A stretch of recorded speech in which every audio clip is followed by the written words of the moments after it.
Hello students, आज हम discussion करेंगे जावा प्रोग्राम स्ट्रक्चर के बारे में कि जावा का जो प्रोग्राम है उसका मेन बेसिकली स्ट्रक्चर किस तरीके से होता है। So as we all know about the Java is a simple object oriented portable platform independent programming language है जिसको जो जावा को काफी पॉपुलर बनाती है।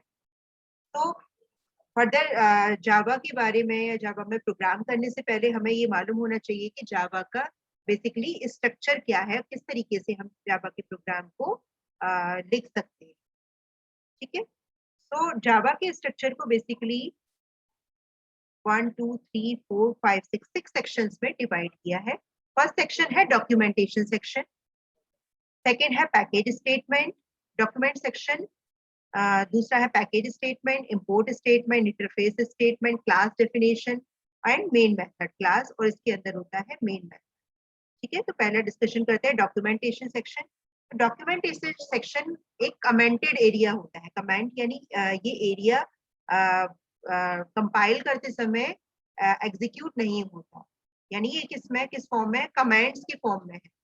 तो कमेंट्स जैसे हम मल्टीपल लाइन कमेंट्स किस तरीके से लिखते हैं, इस तरीके से लिखते हैं मल्टीपल लाइन कमेंट्स। तो मल्टीपल लाइन कमेंट्स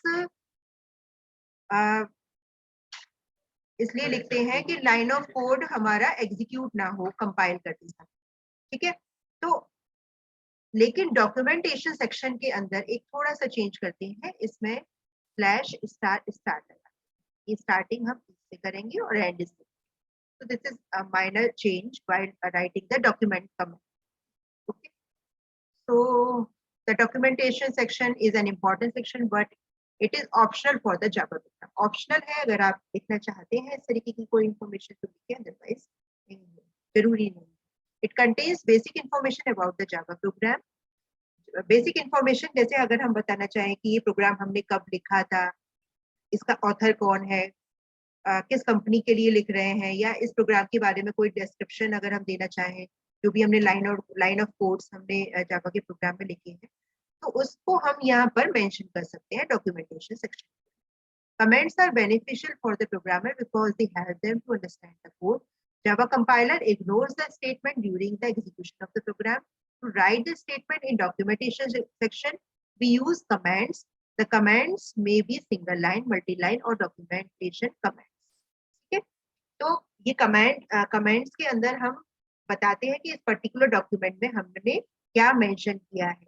ये फर्दर नॉलेज के लिए जरूरी होता है। जैसे उस लाइन ऑफ कोड को कोई दूसरा प्रोग्रामर देखता है तो उस केस में वो ऊपर के कमेंट्स को पढ़ के, आपकी जो लैंग्वेज में लिखे होते हैं उनको पढ़ के ये समझ सकता है कि इस प्रोग्राम में क्या मेंशन किया गया है। ठीक है, और ये कंपाइलर, जावा कंपाइलर यूज नहीं करता है इन कमेंट्स को।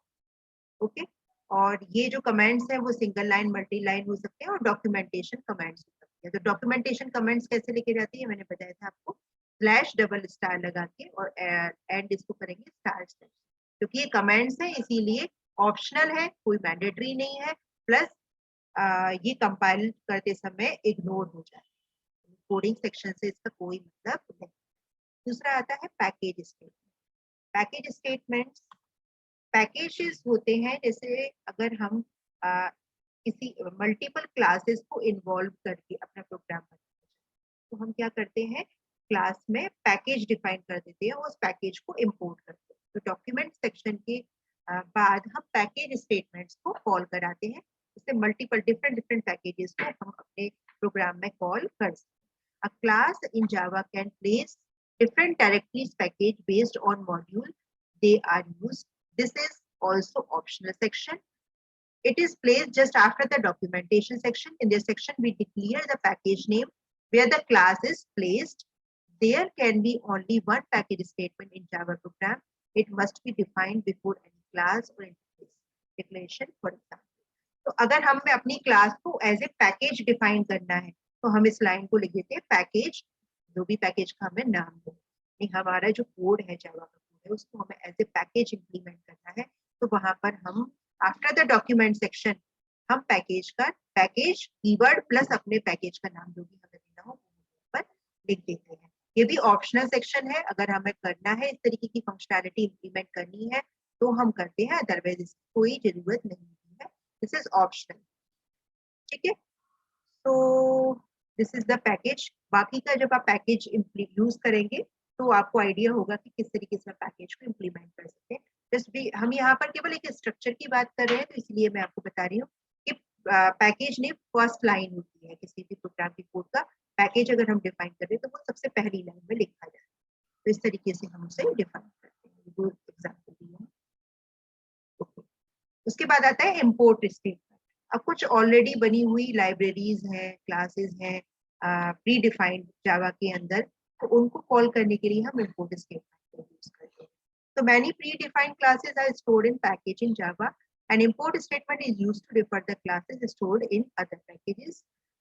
We use the import keyword to import the class. An import statement is written after the package statement, but it has to be before the class declaration.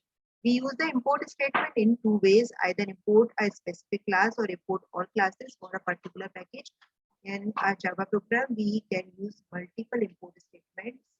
For example, अगर हमारी already बनी हुई जो classes हैं, inbuilt classes हैं, उनको अगर हम कॉल कराना चाहते हैं अपने प्रोग्राम के अंदर, जैसे कि C++ में हम हेडर फाइल्स को कॉल करते थे, उसी तरीके से जो बनी हुई इनबिल्ट क्लासेस हैं हमारे जावा के अंदर, उनको यूटिलिटीज को यूज करने के लिए, उनकी फंक्शनैलिटीज को यूज करने के लिए अपने प्रोग्राम में हम उनको इंपोर्ट करेंगे, तो हम यूज करेंगे इंपोर्ट कीवर्ड। इंपोर्ट कीवर्ड, तो इंपोर्ट कीवर्ड के थ्रू हम उनको कॉल कर सकते हैं। ये सेक्शन कब आता है? पैकेज डिक्लेरेशन के बाद। ठीक है, तो इंपोर्ट, जैसे हमें जावा यूटिलिटी की डेट क्लास को कॉल करना है तो हम कर सकते हैं। स्कैनर क्लास यानी इनपुट आउटपुट के लिए अगर हमें यूज करना है, स्कैनर यूज करना है इनपुट आउटपुट फंक्शनैलिटी इनबिल्ट कराने के लिए, तो उसको हम इस तरीके से यूज कर सकते हैं। अब ये क्लास है, इसको इसके सारे पैकेजेस हम डॉट स्टार करके भी कर सकते हैं। जैसे ये क्या है, ये क्लास है और ये इसका पैकेज है। अगर हम इस क्लास के सारे पैकेजेस को कॉल कराना चाहते हैं तो हम यहाँ पर स्टार्ट, यहाँ पर ये क्लास है, उसके जितने भी इसके अंदर जितने भी पैकेजेस हैं वो सारे एक साथ ही इंपोर्ट हो जाए।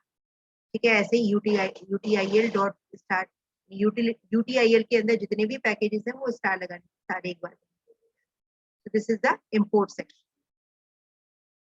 इंटरफेस सेक्शन, इंटरफेस क्या होता है कि एक बेसिकली मेथड डिक्लेरेशन होता है।